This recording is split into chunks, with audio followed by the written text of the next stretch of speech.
Alright, let's dive into this fantasy stock take, but I'm gonna do it my way, no boring recaps, just straight up analysis and hot takes. Here's the deal, we are 2 weeks out from the end of the season, and if you're not making moves now, you're already behind. So, let's talk about who's hot, who's not, and what it all means for your team. First up, Matt Rowell. This guy is on fire, and I mean on fire. His 182-point game wasn't just a fluke, it's a statement. What's fascinating here is how he's transformed his game. Rowell's always been a talent, but this season, he's added a new level of aggression. Those 16 tackles. That's not just stats, that's a mindset. Personally, I think this is the kind of player you want in your team right now. He's not just scoring, he's dominating.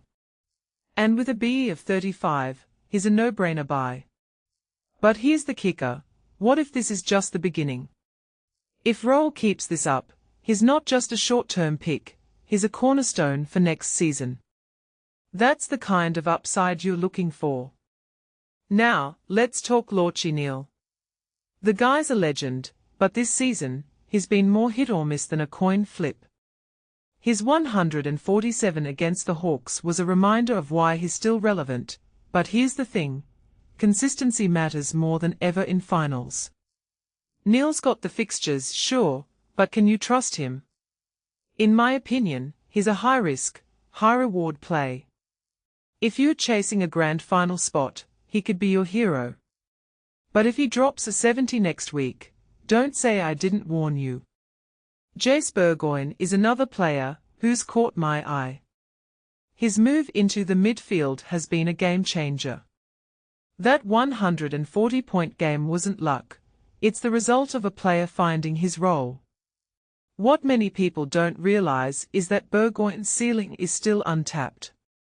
He's averaging 106 over his last 5, but I think he's got more in the tank. If you're looking for a mid-price midfielder who can outscore his price tag, Burgoyne's your guy. But here's the question, can he keep this up for 2 more weeks? That's the million-dollar question. Now, let's get into the trades. Isaac Rankin is the obvious pick, but let me give you a different angle. Rankin's not just a high scorer, he's a fixture-proof player. His 138 against the Tigers wasn't just about the opposition, it was about his ability to perform under pressure. In my opinion, Rankin's the kind of player you want in your team when the stakes are highest. But here's the catch, everyone knows this. If you haven't got him already, you're probably too late. That's the downside of being a popular pick. On the flip side, Nazir Wanganeen-Malaya is a heartbreaker. His season-ending injury is a massive blow, but here's the thing, injuries are part of the game. What this really suggests is that you need depth in your team. If you're relying on 1 or 2 premiums, you're playing with fire. Personally, I think this is a wake-up call for anyone who's been coasting on their starting squad. You need backups, and you need them now. Now, let's talk about the most traded players. Dane Zorko is a name that stands out, and for good reason. At 37, he's still capable of monster scores, and his fixtures are a dream. But here's the thing, age is a factor. Zorko's a bargain, but he's also a risk. If you take a step back and think about it, he's the kind of player who could win you a week, or lose you one. In my opinion, he's worth the gamble if you're desperate, but don't build your strategy around him.